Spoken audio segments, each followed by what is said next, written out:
They don't care how they kill the part of you that's different, so long as it dies. If that means shooting you, sometimes they're willing to do that. If it means harassing you until they get you to kill yourself, sometimes they'll do that. But most of the time what they'll do is they'll just make you hate the part of you that is different from everyone else and get you to hide it from them. It's okay if you are different in some way, just so long as nobody else has to see it, has to deal with it, has to experience it. There's a song that I'd like you to listen to.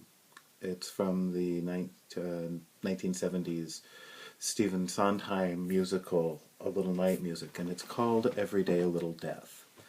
It's about a woman who's in love with a man who simply has no appreciation for her, and whose love causes her to feel less of a person every day. And it's a feeling I relate to very strongly, not so much as somebody, although I've done that in a couple of relationships, who's subsumed himself to somebody else in a romantic way, but as somebody who has always felt that I need to do that in order to fit into society, in order for you as a group, as a world, to tolerate my presence, I simply have to pretend to be a different sort of person than I am. And this is nothing at all like being actually dead.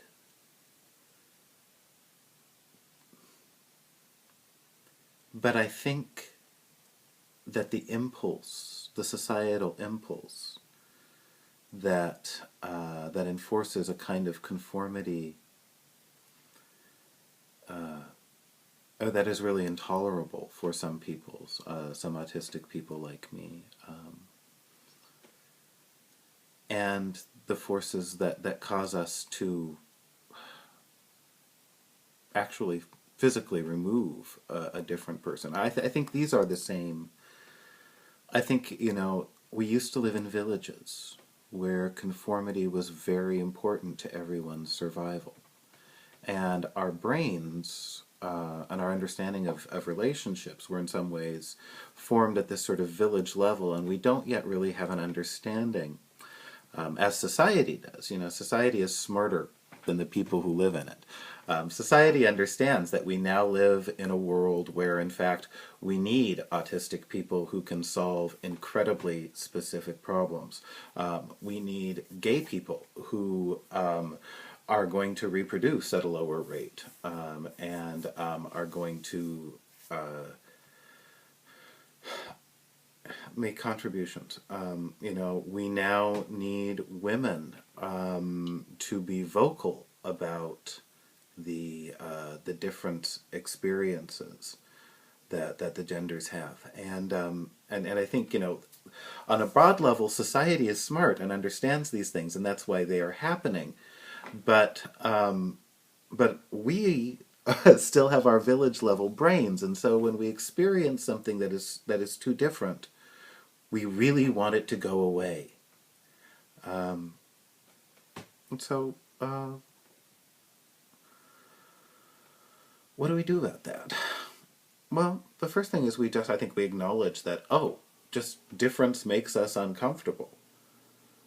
But we also start to acknowledge that difference in and of itself is not a bad thing. It's just a thing.